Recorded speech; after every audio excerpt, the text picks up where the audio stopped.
ನಾರಾಯಣಂ ಸುರಗುರುಂ ಜಗದೇಕನಾಥಂ ಭಕ್ತಪ್ರಿಯಂ ಸಕಲಲೋಕನಮಸ್ಕೃತಂ ಚ ತ್ರೈಗುಣ್ಯವರ್ಜಿತಮಜಂ ವಿಭುಮಾದ್ಯಮೀಶಂ ವಂದೇ ಭವಗ್ನಮರಾಸುರಸಿದ್ಧವಂದ್ಯಂ ವ್ಯಾಸಂ ವಸಿಷ್ಠನಪ್ತಾರಂ ಶಕ್ತೇಃ ಪೌತ್ರಮಕಲ್ಮಷಂ ಪರಾಶರಾತ್ಮಜಂ ವಂದೇ ಶುಕತಾತಂ ತಪೋನಿಧಿಂ. ಶ್ರೀ ಗುರುಭ್ಯೋ ನಮಃ. ಹರಿ ಓಂ.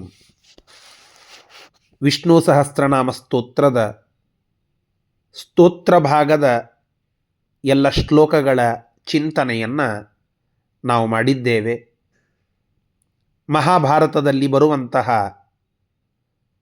ಈ ವಿಷ್ಣು ಸಹಸ್ರನಾಮ ಸ್ತೋತ್ರ ಎಲ್ಲ ತರಹದ ಫಲಗಳನ್ನು ನಮಗೆ ಕೊಡುತ್ತದೆ ಅಂತ ಬಾರಿ ಬಾರಿ ನಾವು ತಿಳಿದುಕೊಳ್ಳುವಂತಹದ್ದು. ಭೀಷ್ಮರೇ ಈ ಅತ್ಯುತ್ತಮವಾದ ಸ್ತೋತ್ರದ ಶ್ರವಣ ಪಠಣ ಪಾರಾಯಣದ ಫಲವನ್ನು ನಮಗೆ ತಿಳಿಸಿಕೊಟ್ಟಿದ್ದಾರೆ.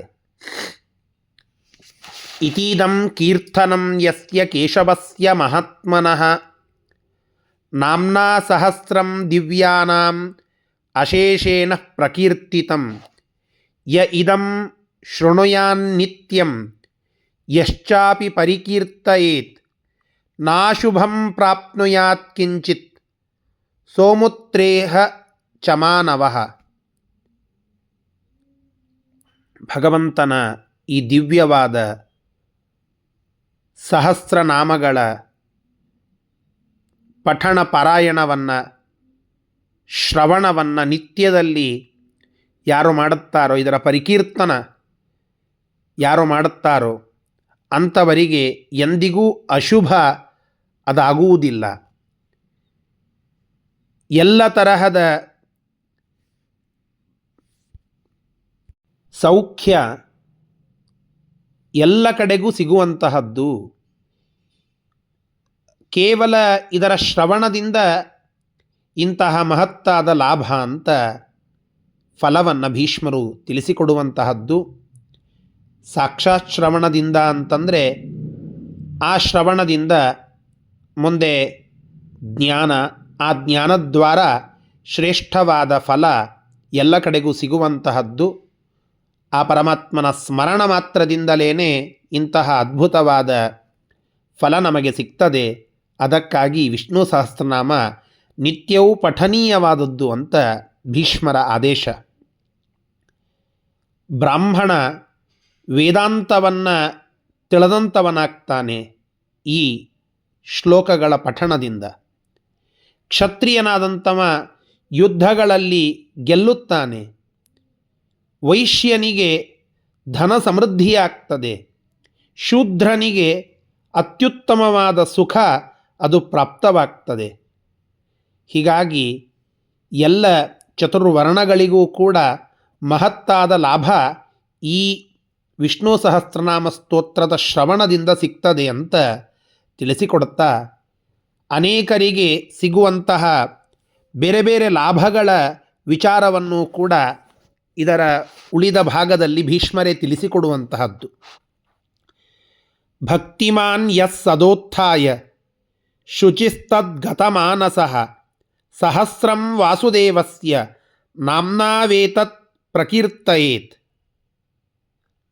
ಯಶಃ ಪ್ರಾಪ್ನೋತಿ ವಿಪುಲಂ ಜ್ಞಾತಿ ಪ್ರಾಧಾನ್ಯಮೇವ ಚ ಅಚಲಾಂ ಶ್ರಿಯಮಾಪ್ನೋತಿ ಶ್ರೇಯಃ ಪ್ರಾಪ್ನೋತ್ಯನುತ್ತಮಂ. ಈ ವಿಷ್ಣು ಸಹಸ್ರನಾಮ ಸ್ತೋತ್ರದ ಪಾರಾಯಣ ಧರ್ಮವನ್ನು ಬಯಸುವವನಿಗೆ ಧರ್ಮ ಸಿಗ್ತದೆ, ಅರ್ಥ ಬಯಸುವವನಿಗೆ ಅರ್ಥ ಸಿಗ್ತದೆ. ಕಾಮಾನ್ ಅವಾಪ್ನುಯಾತ್, ಕಾಮವನ್ನು ಬಯಸುವ ವ್ಯಕ್ತಿಗೆ ಕಾಮ ಸಿಗ್ತದೆ, ಅವನು ಕಾಮಿಸಿದ ವಸ್ತುಗಳು ಸಿಗ್ತದೆ. ಪ್ರಜಾಜನರಿಗೆ ನ್ಯಾಯ ಸಿಗ್ತದೆ. ಭಕ್ತಿಯಿಂದ ಈ ಸ್ತೋತ್ರವನ್ನು ಮಾಡುವಂಥವನಿಗೆ ಶುದ್ಧಿ ಅದು ತಂತಾನೇ ಬರ್ತದೆ. ಬಾಹ್ಯ ಶುದ್ಧಿ ಮತ್ತು ಅಂತಃಶುದ್ಧಿ ಎರಡೂ ಕೂಡ ಇದು ಬರುವಂತಹದ್ದು. ಇಂತಹ ಭಗವಂತನ ಸಹಸ್ರನಾಮಗಳ ಕೀರ್ತನ ಈ ಎಲ್ಲ ಫಲಗಳನ್ನು ನಮಗೆ ತಂದುಕೊಡುವಂತಹದ್ದು. ಅದಷ್ಟೇ ಅಲ್ಲ, ಇದರ ಸ್ತೋತ್ರ ಪಾರಾಯಣದ ಫಲ ಏನು ಅಂದರೆ ಯಶಸ್ಸು ಸಿಗ್ತದೆ, ಪ್ರಾಧಾನ್ಯ ಸಿಗ್ತದೆ, ಕೀರ್ತಿ ಸಿಗ್ತದೆ, ಹಣ ಸಂಪತ್ತು ಇದೂ ಸಿಗ್ತದೆ, ಶ್ರೇಯಸ್ಸು ಸಿಗ್ತದೆ. ಎಂದಿಗೂ ಭಯ ಅದಾಗುವುದಿಲ್ಲ. ಭಯವಾಯಿತು ಅಂತಂದರೆ ಈ ವಿಷ್ಣು ಸಹಸ್ರನಾಮ ಸ್ತೋತ್ರದ ಪಾರಾಯಣ ಮಾಡಿ ಭಯ ಓಡಿ ಹೋಗ್ತದೆ. ನಮ್ಮ ಮನಸ್ಸಿನಲ್ಲಿ ಭೀತಿ ಇದ್ದದ್ದು ಓಡಿ ಹೋಗ್ತದೆ. ಅತ್ಯುತ್ತಮವಾದ ತೇಜಸ್ಸು ಮುಖದಲ್ಲಿ ಕಾಣಿಸ್ತದೆ. ಒಳ್ಳೆಯ ಧೈರ್ಯ, ವೀರ್ಯ, ಶೌರ್ಯ ಇದು ನಮ್ಮ ಅಂತಸ್ಥವಾಗಿ ಕಾಣುವಂತಹ ಗುಣಗಳಾಗ್ತದೆ ಅಂತ ಈ ವಿಷ್ಣು ಸಹಸ್ರನಾಮದ ಫಲವನ್ನು ಹೇಳುತ್ತಾರೆ. ಇವತ್ತಿನ ದಿನಮಾನದಲ್ಲಿ ಎಲ್ಲದಕ್ಕಿಂತ ದೊಡ್ಡದಾದ ಸಂಪತ್ತು ಆರೋಗ್ಯ. ಆ ಆರೋಗ್ಯ ಸಂಪತ್ತನ್ನು ಈ ವಿಷ್ಣು ಸಹಸ್ರನಾಮ ಸ್ತೋತ್ರದ ಪಾರಾಯಣ ಶ್ರವಣ ನಮಗೆ ನೀಡುವಂತಹದ್ದು ಅಂತ ಭೀಷ್ಮರು ಆದೇಶಿಸ್ತಾರೆ. ರೋಗಾರ್ಥೋ ಮುಚ್ಯತೆ ರೋಗಾತ್, ಬದ್ಧೋ ಮುಚ್ಚೇತ ಬಂಧನಾತ್, ಭಯಾನ್ ಮುಚ್ಚೇತ ಭೀತಸ್ತು, ಮುಚ್ಚೇತಾಪನ್ ನಪಾಪದಃ ನ ಆಪದಃ.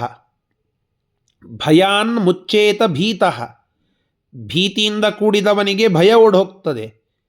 ರೋಗದಿಂದ ಕೂಡಿದಂಥವನಿಗೆ ರೋಗ ಹೋಗ್ತದೆ. ಬಂಧಿತನಾದಂಥವನು ಬಂಧನದಿಂದ ಹೊರಗೆ ಹೋಗ್ತಾನೆ. ಹೀಗೆ ಆಪತ್ತಿನಲ್ಲಿ ಇರುವಂತಹ ಒಬ್ಬ ವ್ಯಕ್ತಿ ತನ್ನ ಆಪತ್ತಿನಿಂದ ಪರಿಹೃತನಾಗ್ತಾನೆ. ಮುಚ್ಚೇತ ಆಪನ್ನ ಆಪದಃ.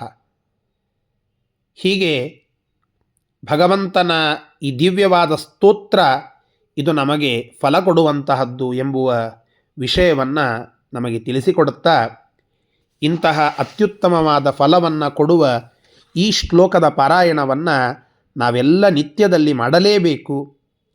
ಈ ಫಲ ಇದು ಜನ್ಮ ಜನ್ಮಾಂತರಕ್ಕೂ ನಮಗೆ ಫಲವನ್ನು ತಂದುಕೊಡುವಂತಹದ್ದು, ಪುಣ್ಯವನ್ನು ತಂದುಕೊಡುವಂತಹದ್ದು. ಇಹ ಮತ್ತು ಇಹದ ನಂತರದಲ್ಲಿ ನಾವು ಪಡೆಯುವ ಲೋಕ ಅಲ್ಲೆಲ್ಲವೂ ಕೂಡ ಸುಖ ಸೌಖ್ಯ ಇದು ಸಿಗ್ತದೆ. ಮೋಕ್ಷಕ್ಕೆ ಬೇಕಾಗುವಂತಹ ಜ್ಞಾನ ಮಾರ್ಗವನ್ನು ಇದು ತೋರಿಸಿಕೊಡುತ್ತದೆ ಎಂಬುದಾಗಿ ಹೇಳಿ ಇದರ ಅದ್ಭುತವಾದ ಫಲವನ್ನು ಭೀಷ್ಮಾಚಾರ್ಯರು ತಿಳಿಸ್ತಾ ಇದ್ದಾರೆ. ಇಮಂ ಸ್ತವಂ ಭಗವತೋ ವಿಷ್ಣೋರ್ವ್ಯಾಸೇನ ಕೀರ್ತಿತಂ ಪಠೇದ್ಯ ಇಚ್ಛೇತ್ ಪುರುಷಃ ಶ್ರೇಯಃ ಪ್ರಾಪ್ತುಂ ಸುಖಾನಿ ಚ. ವಿಶ್ವೇಶ್ವರಮಜಂ ದೇವಂ ಜಗತಃ ಪ್ರಭವಾಪ್ಯಯಂ ಭಜಂತಿ ಏ ಪುಷ್ಕರಾಕ್ಷಂ ನತೇ ಯಾಂತಿ ಪರಾಭವಂ. ಇಂತಹ ಸ್ತೋತ್ರ ಇದು ಭಗವಂತ ಸರ್ವಜ್ಞ ಶಿರೋಮಣಿಯಾದಂತಹ ಪರಮಾತ್ಮ ಬಾದರಾಯಣರು, ವೇದವ್ಯಾಸದೇವರು ಲೋಕದ ಹಿತಕ್ಕಾಗಿ ಮಾಡಿದ್ದು. ಇಂತಹ ಸ್ತೋತ್ರವನ್ನು ಆದರಪೂರ್ವಕವಾಗಿ ಎಲ್ಲರೂ ಪಠಣ ಮಾಡಬೇಕು. ಪಠೇದ್ಯ ಇಚ್ಛೇತ್ ಪುರುಷ ಶ್ರೇಯ ಪ್ರಾಪ್ತುಂ ಸುಖಾನಿ ಚ. ಇದರಿಂದ ಶ್ರೇಯಸ್ಸು, ಇದರಿಂದ ಸುಖ. ಇಂತಹ ಅದ್ಭುತವಾದ ಸ್ತೋತ್ರದ ಪಾರಾಯಣ ನಾವೆಲ್ಲ ನಿತ್ಯದಲ್ಲಿ ಮಾಡಲೇಬೇಕು. ಈ ಭಗವಂತನ ಅದ್ಭುತವಾದ ಕೀರ್ತಿಯ ವರ್ಣನ ಮಾಡುವ 1000 ನಾಮಗಳ ಪಾರಾಯಣವನ್ನು ನಿತ್ಯದಲ್ಲಿ ಯಾರು ಮಾಡುತ್ತಾರೋ ಅವರಿಗೆ ಒಂದೇ ಮಾತಿನಲ್ಲಿ ಎಂದೂ ಪರಾಭವವಿಲ್ಲ, ಯಾವ ಕಾಲಕ್ಕೂ ಪರಾಭವವಿಲ್ಲ. ಇದನ್ನು ಧರ್ಮರಾಯನನ್ನು ಮುಂದೆ ಮಾಡಿಕೊಂಡು ಎಲ್ಲ ಸಜ್ಜನರಿಗೂ ಉಪದೇಶ ಮಾಡಿದ್ದು ಭೀಷ್ಮರು. ಆ ಭೀಷ್ಮರ ಉಪಕಾರವನ್ನು ನಾವು ಸ್ಮರಣ ಮಾಡಬೇಕು. ಸ್ವತಃ ಭಗವಂತ ಭೀಷ್ಮರ ಮಾತುಗಳನ್ನು ಮಹಾಭಾರತದಲ್ಲಿ ಬರೆದು ವೇದವ್ಯಾಸ ರೂಪದಿಂದ ನಮಗೆ ಒದಗಿಸಿದ್ದು. ಆ ಭಗವಂತನಿಗೆ ಈ ಎಲ್ಲ ಶ್ರವಣದ ಪುಣ್ಯವನ್ನು ಸಮರ್ಪಣ ಮಾಡೋಣ. ಇಷ್ಟೆಲ್ಲವಾದ ಮೇಲೆ ಆ ಅರ್ಜುನಾದಿಗಳು, ಧರ್ಮರಾಯನೇ ಮೊದಲಾದಂತಹ ಎಲ್ಲ ಪಾಂಡವರು ಭೀಷ್ಮರಿಗೆ ನಮಸ್ಕಾರ ಮಾಡಿ ಆ ಭೀಷ್ಮರು ಹೇಳಿದಂತಹ ಆ ಸ್ತೋತ್ರವನ್ನು ಪಾರಾಯಣ ಮಾಡುತ್ತೇವೆ ಅಂತ ಹೇಳುತ್ತಾರೆ.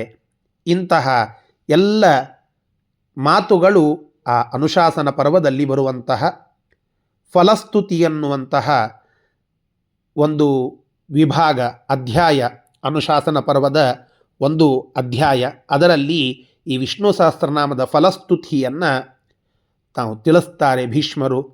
ಅದನ್ನು ಬಾದರಾಯಣರು ಆ ಗ್ರಂಥದಲ್ಲಿ ತಂದುಕೊಟ್ಟು ದೊಡ್ಡದಾದ ಉಪಕಾರವನ್ನು ಮಾಡಿದ್ದಾರೆ. ಇಷ್ಟೆಲ್ಲ ಫಲ ಇರುವಂತಹ ವಿಷ್ಣು ಸಹಸ್ರನಾಮವನ್ನು ನಾವೆಲ್ಲ ಪಠಣವನ್ನು ಮಾಡೋಣ. ಪಠಣ ಮಾಡುವಂತಹ ಜನ ಮುಂದೆ ಕುಳಿತುಕೊಂಡು ಪಠಣ ಮಾಡ್ತಾ ಇದ್ದರೆ ಆ ಪಠಣವನ್ನು ಶ್ರವಣ ಮಾಡಿದರೆ ದೊಡ್ಡದಾದ ಪುಣ್ಯ. ಅದನ್ನು ಕೇಳೋಣ. ನಮಗೆ ಪಠಣ ಮಾಡುವಂತೆ ಇದ್ದರೆ ಅದರ ಪಠಣವನ್ನು ಪಾರಾಯಣವನ್ನು ನಿತ್ಯದಲ್ಲಿ ತಪ್ಪದೆ ಮಾಡೋಣ. ಇದರಿಂದ ಫಲ ಅದು ಭಗವಂತ ನಿಶ್ಚಿತವಾಗಿ ಕೊಡ್ತಾನೆ ಅನ್ನುವ ಭೀಷ್ಮರ ಮಾತನ್ನು ಇಲ್ಲಿ ತಿಳಿಸ್ತಾ ಈ ಒಂದು ವಿಷ್ಣು ಸಹಸ್ರನಾಮದ ಫಲಸ್ತುತಿಯನ್ನು ಇಲ್ಲಿಗೆ ಮುಕ್ತಾಯಗೊಳಿಸ್ತಾ ಇದ್ದೇನೆ. ನಮೋಸ್ತ್ವನಂತಾಯ ಸಹಸ್ರಮೂರ್ತಯೇ ಸಹಸ್ರಪಾದಾಕ್ಷಿ ಶಿರೋರುಬಾಹವೆ ಸಹಸ್ರನಾಮ್ನೇ ಪುರುಷಾಯ ಶಾಶ್ವತೆ ಸಹಸ್ರಕೋಟಿ ಯುಗಧಾರಿಣೇ ನಮಃ. ಶ್ರೀಕೃಷ್ಣಾರ್ಪಣಮಸ್ತು. ಹರಯೇ ನಮಃ.